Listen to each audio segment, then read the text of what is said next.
We all hope that rollups will bring us alleviation of the high gas prices that we have, that all the users are going to jump on rollups on L2 immediately, and we're just going to get 100x cheaper transactions. Whereas I think realistically, the reality is going to be slightly more complex. Specifically, if we look back at what happened with zk rollups,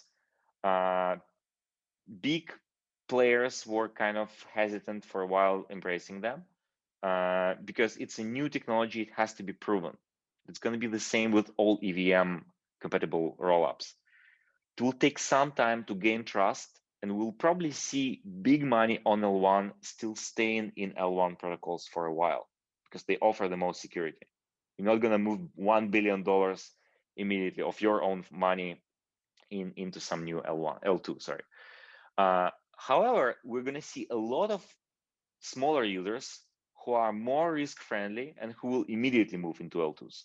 And we see this happening already with Plasma, with sidechains, even with other layer ones. And what I think is going to happen is a lot of those users are coming back to Ethereum, to the proper Ethereum solution, which is rollups.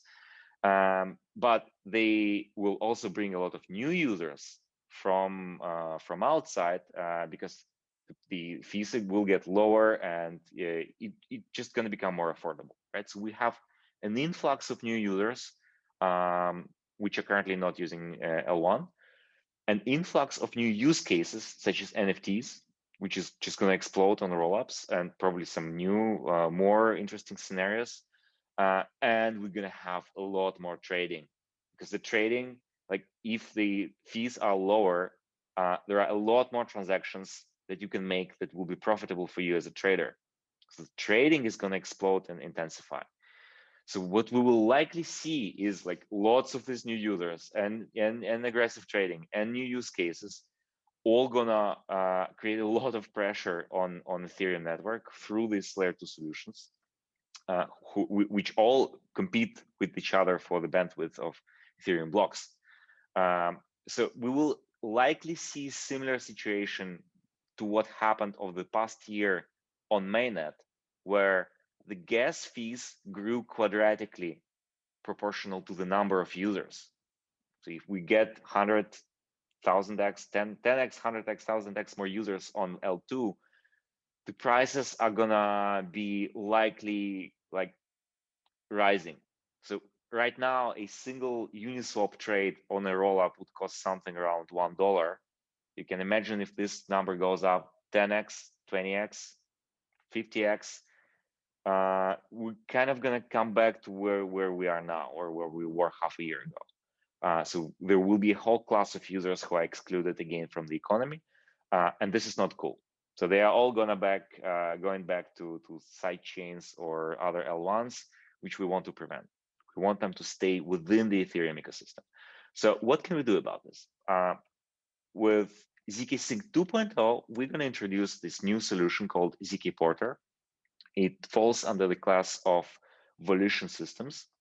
And it's based on zk rollup. It's very similar to zk rollup, with a key distinction. In zkPorter, you will have accounts of two types. The first type is zk rollup accounts, which have all the properties of zk rollup. You get the security of a layer 1, and you get the price of zk rollups. A second type of account is zkPorter accounts, and they will be similar in all regards. They will be like, from a user perspective, they're going to be exactly the same. You can interact with other zkPorter accounts, with zk rollup accounts. The entire system is transparent. It's a single shared address space and liquidity space. But zk rollup accounts are going to be just a lot cheaper by 2 orders of magnitude, in exchange for slightly lower security. Actually, for significantly lower security, but they are still going to be pretty secure. So let's deep dive into how this works. And to explain how zkPorter works, let me start by explaining how a zk rollup works in the first place. So with zk rollup, we have the state is held off-chain, represented as a Merkle tree. The leaves of this Merkle tree are zk rollup accounts. And we have a root hash which represents a cryptographic commitment to the state. So this root hash is stored on a smart contract on Ethereum. And whenever we have a block that contains a number of transactions that updates the state of some of the zk rollup accounts, some of these leaves will change, and necessarily the root hash of the entire tree will also change. And we will have to submit it to the smart contract along with the proof of validity of this block. So this proof, this is a snark, zero knowledge proof that verifies that every transaction in the block has been correctly done, so that it has a valid signature, that all the rules of these transactions were enforced, and so on. So we submit it there, and the contract will check the proof, and if the proof is valid, then it will update the storage slot which holds the state root, right? And we will get the new state root. So we just do one storage as store on Ethereum for like arbitrarily many transactions, which gives us scaling. However, in zk rollup, the zero knowledge proofs can only guarantee the validity of the state, but not the data is available. So you as a user, if you want to rely on yourself and not on the operators of a zk rollup, you should be able to prove to the Ethereum contract at any time that you own some assets in one of these accounts. And to do this, you will need to provide a Merkle proof, Merkle path of your account. And to do this, you necessarily need to know all of the all of the state details of all the accounts.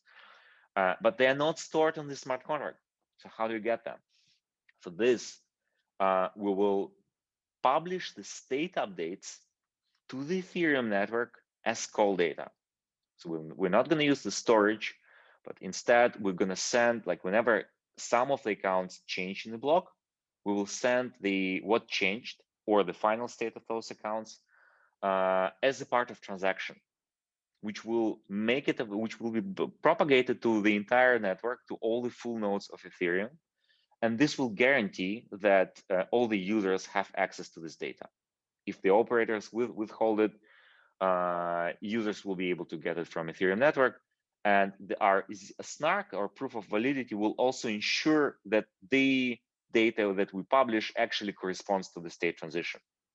So the Ethereum smart contract will have to actually hash, make a hash of the state updates and check it with the snark. So it guarantees that the data is available through the Ethereum network, but it also comes with the limitation that we only have the block size limit, which is the bottleneck of throughput, right? So, okay, to overcome this bottleneck, oh yeah, it's important to note that it gives us the same security guarantees as L1. So it's the only layer 2 solution which has the same security properties, because no matter what happens to the operator, no matter what malicious actors might try to do, you can always just go away for a year, come back, and be sure that you will be able to fetch the your funds and get them back to L1. Okay, so now we want to scale that. So we want to augment it with the zkPorter accounts. How do we do this? It's actually pretty easy. We just select a subtree of zk rollup, and we say, okay, the accounts in the subtree are going to be zk. We're going to consider them zkPorter accounts. And the only difference of these accounts is going to be that we are not publishing the state updates as call data to Ethereum, which is going to ignore it. Like only the zk rollup accounts are going to go to Ethereum as state updates, and the zkPorter root hash will also go to Ethereum. So this will ensure that no matter what changes in the zkPorter accounts, the users of zk rollup will be able to reconstruct their state, because they will know all the blue points here and this one blue point, so it gives them all necessary data to construct the Merkle proof for their accounts. Now, what happens to the data availability of zkPorter? We will publish it, but to a different network comprised of what we call guardians.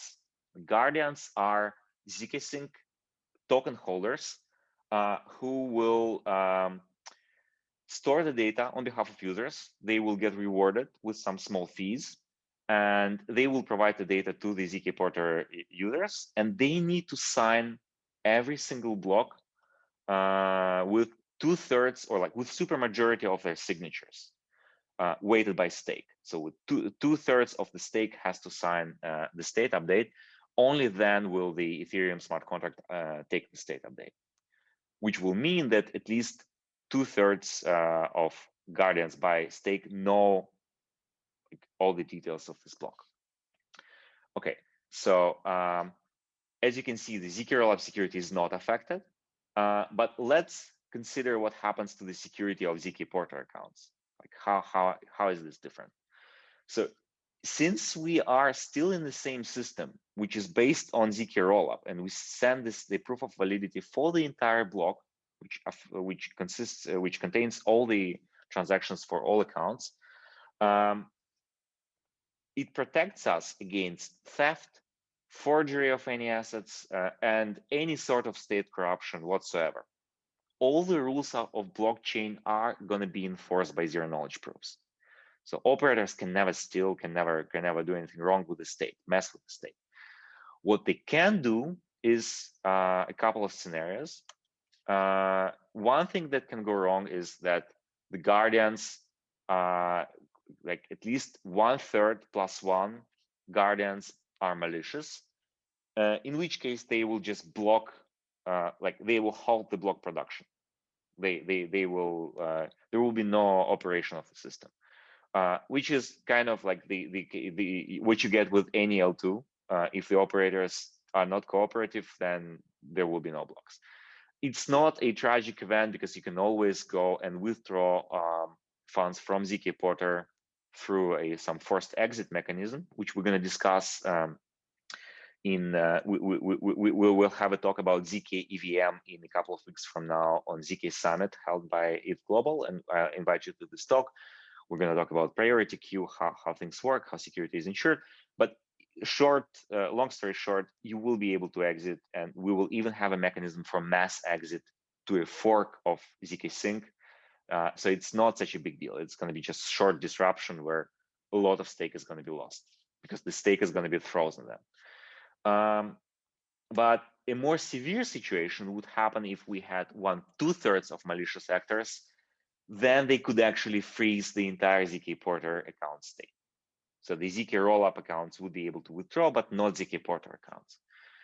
However, in this case, the attackers would also freeze their own stake, which would be at least 2/3 of the total staked token, which is going to be a pretty large value. So this is an unlikely situation. The attackers have no incentive to do this because they cannot directly exploit it. If they freeze the state, it's just a suicidal attempt for them. Like it's a suicide because they cannot steal, they cannot do anything with the funds of users. So it can only be done for some weird political reasons, but it will be very costly. So for the same weird political reasons, you can attack optimistic rollup at a probably lower cost. So the cost of attack on optimistic rollups and on zkPorter is roughly comparable. Some researchers might disagree with me, but like it's if someone really wants to mess with the system, they will have to spend a lot of money, and they will be able to mess with the system. So it's not the same security guarantees as Ethereum. However, the beauty of zkPorter or of this Volition hybrid design is that every user is free to choose the option. Every user can select the zk rollup account, pay higher fees, and get full security, or go with the zkPorter, which offers pretty high security but is extremely cheap. So let's look at scalability properties of both systems. With zk rollup, we're limited by Ethereum block capacity, which would be like 2,000 transactions per second, 2,000 transfers per second, because all transactions are different. But let's measure everything with transfers. If we consume the entire Ethereum block, which is unrealistic because all rollups are going to compete for the block space with each other and with all L1 transactions. So we're probably going to have only a small part of that, and like the same applies to all rollups. But on the zkPorter side, we're not limited by Ethereum at all. We might be only limited by our hardware and by the capacity of the consensus in L2, which will probably get us to 20,000 TPS and more. And there are ways to push the limit further. So we will be very, like the throughput is going to be a lot more, which will lead to the price of the transaction on zkPorter accounts being like roughly around like 1 cent, maybe less. It's going to be more or less fixed until we reach the super high levels of throughput. Whereas with zk rollup accounts, it's always going to be linear compared to the mainnet costs, which are roughly 1/100th of transactions on mainnet. So if the gas prices are rising, the zk rollup transaction costs will also rise.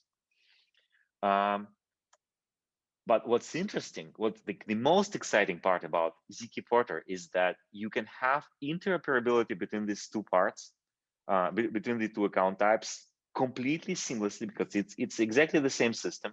It shares the address space. It's the same state, and zkPorter users will be able to access DeFi protocols on the zk rollup side, which are super secure, which can hold billions of dollars in the same secure way as L1. And these millions of zkPorter users will be able to access them at a very, very low cost. And the reason this works is because we only need to update we only need to submit the final state of a zk rollup account at the end of the block. So if in one block we have 1,000 Uniswap trades from hundreds or thousands of users, like 1,000 users or less, the updates for their accounts will go to the guardians, so they're going to be cheap. But for the Uniswap, we will need to only publish one update on the on chain on Ethereum, which will only cost us like one zk rollup transaction, which will be amortized across all these 1,000 swaps. So each of the users will pay some very small fraction, maybe 10 cents, maybe 5 cents. It depends on the zk rollup prices, but it's going to be a lot less. So you're still interacting with the same big with the same big Uniswap or Balancer or Compound or Avi or Curve as all the whales and all the lending partners enjoying the full security there. So you have access to the main liquidity channel, but you're paying the costs of a very cheap side chain, and you still get very high security, a lot better than a side chain, actually comparable to optimistic rollups. So this is a breakthrough. Okay, let's move on.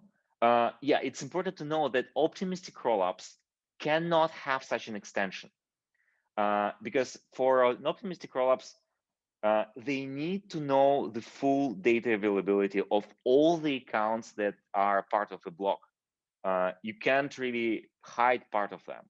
With zk rollup, with zkPorter, we can hide part of them because they're still part of a zero knowledge proof. So the validity is ensured by zero knowledge proof. But for optimistic rollup, the validators, the full nodes, have to actually check every single transaction. So they can't do this. It's not as extendable. So yeah, the big question is when all of this is gonna be available.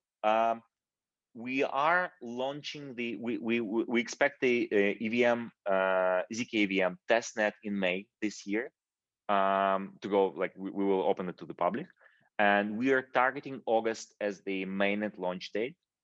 But before then, we'll also have an interesting update. We will have swaps and NFTs on mainnet of zkSync 1.x in May this year as well. So I encourage you to check out our documentation and or contact us, and we're happy to talk to you and go in details on this.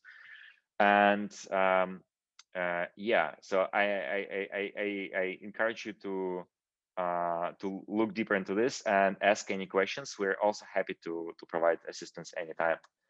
Thank you very much. Follow us on Twitter.